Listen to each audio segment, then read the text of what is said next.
This book changed how I see profitable trading. Now, I've read Machine Trading more than I can count, and my favorite line from the book is in trading, complexity doesn't pay. In this video, I'm going to go over 6 lessons from the book that you need to know. Now, before we jump in, let's go over the author of this book. Is he credible and what sort of experience does he actually have? Well, his name is Dr. Ernest Chan, and in case you're not familiar with him, here's a very quick refresher. He's a quantitative trader who started his career at IBM Research, working on pattern recognition. Then he moved over to Wall Street to work for Morgan Stanley and Credit Suisse, developing systematic trading strategies, exactly what this book is really on. And then he founded QTS Capital Management, a systematic trading firm, and now has also created PredictNow.ai, where he helps investors make data-driven decisions, primarily using AI and machine learning trading. Now, along this time, he's also authored several influential books on quantitative trading. All of these have shaped many traders' approach to the markets, including myself and many of my friends as well. But before I had actually read any of his books, I'd always wondered, how could someone consistently profit in markets where the smartest minds in finance, kind of like how he was when he was working at Morgan Stanley, for us to compete with people managing billions of dollars and using the cutting edge technology? This normally leads most retail traders to get caught up in the idea of complex indicators, overfitted models, and thinking complexity equals better results. Because surely to beat them, we have to use complex methods as well, or even more complex. But Ernest Chan goes over a completely different approach. So here are 6 key lessons from machine trading that every trader needs to understand. Let me just make my pen red here, and let's get into the first one. So the first one is we want to start with simple. Now, this sounds a bit counterintuitive because if everyone else is using super complex techniques to extract alpha from the market, surely as retail traders, we probably need to do something similar. Well, Ernest Chan emphasizes starting with simplest techniques before moving on to more complex techniques maybe in the future. Most traders like to jump the gun on this. If you're a developer, what I always see is everyone wants to jump straight into machine learning. They want to add some sort of layer of AI nowadays and think that's how they're going to get an edge. But the actual reality is it's normally the complete opposite.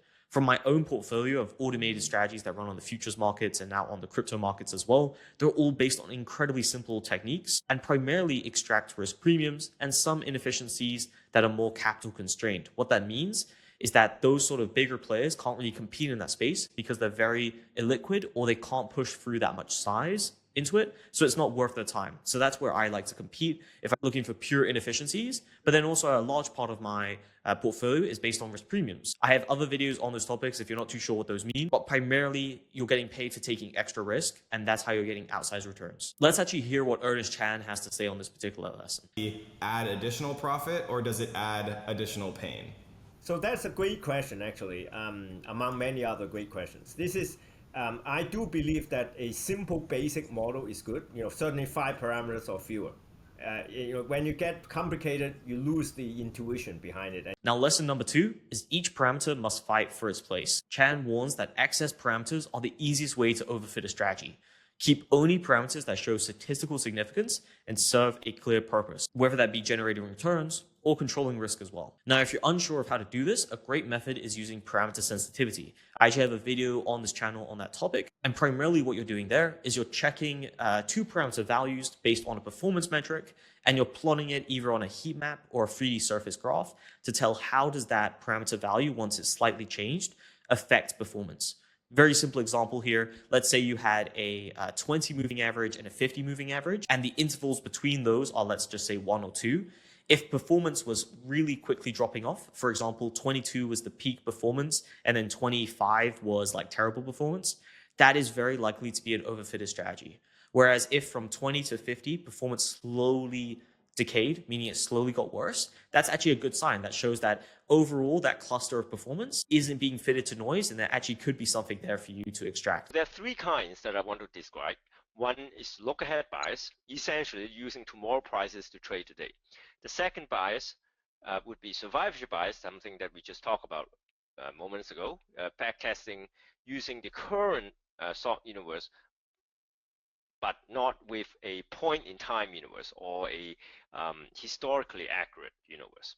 And then thirdly, a data snooping bias, which is essentially overfitting to the historical data with a very complicated model with lots of parameters or trading rules.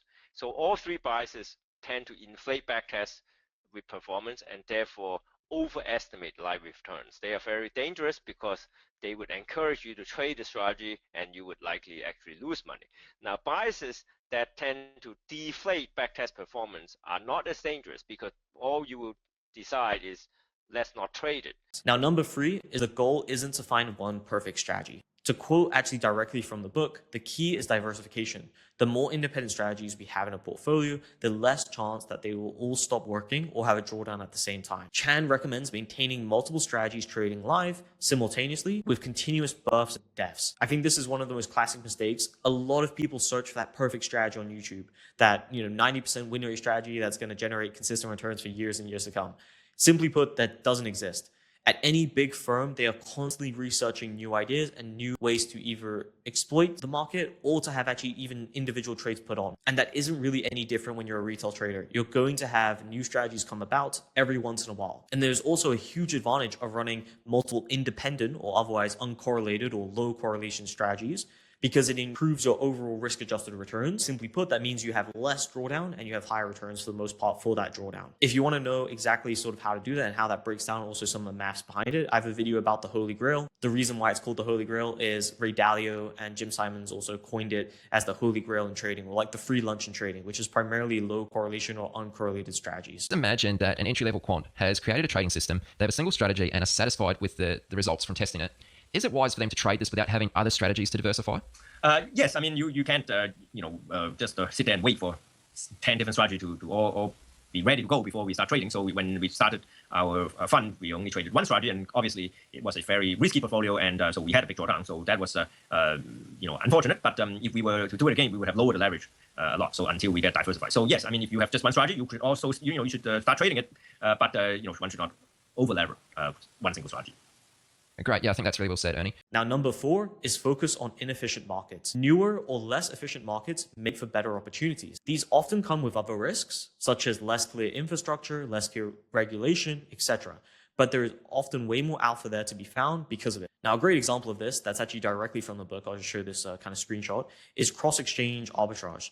This doesn't really exist in equities anymore. Equities are incredibly efficient, and you're not going to find a place where you can arbitrage prices between two equities exchanges, for example, or even really brokers and platforms. But in crypto, this was present for quite a while, and also it's still somewhat present because there's constantly new tokens coming out in crypto, and additionally, crypto is just not as mature as what equities markets have been. But this does come with underlying risk, and a very clear one in crypto, right, is that brokers and exchanges are not often the most, let's say, regulated or secure. We had the whole FTX blow up, etc. So you're taking underlying risk there where you don't necessarily see that risk on a day-to-day, but you are being paid technically for taking that risk to even trade crypto. If you want, feel free to pause and you can kind of read over these 2 pages where he explains it. This strategy isn't going to work a ton nowadays, but there are actually subsections of crypto markets where it does still work. Now, the next lesson is why most machine learning trading fails. Now, I don't know how many of my viewers are necessarily developers. I know a good chunk of you guys are, or at least you're getting into developing and learning code. And one thing that often comes around, especially when I've talked to a lot of other developers,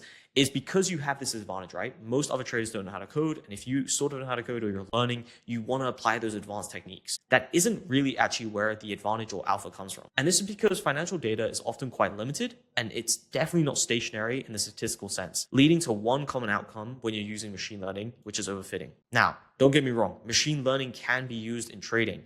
But on a retail level, for you to use and overcome all these risks of overfitting can be very difficult, and it's definitely not the lowest hanging fruit. So instead, if you did really want to use machine learning, as he kind of goes over this book as well, it can be great for risk allocation and portfolio optimization. So how you allocate capital to different strategies, different assets, etc. in your portfolio. A good thing that's mentioned in this book as well is that as a systematic trader, we don't really have to too much worry about execution, right? Because most of the time we can automate it.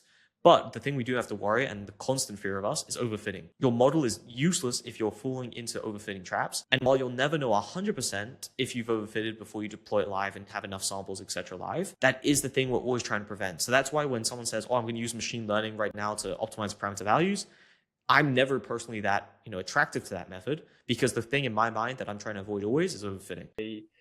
Using machine learning to generate a probability of profit for each trading day.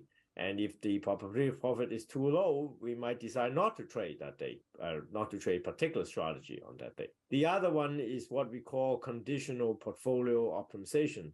So it is essentially a machine learning based method to allocate capital to different strategies based on the market and the economic environment.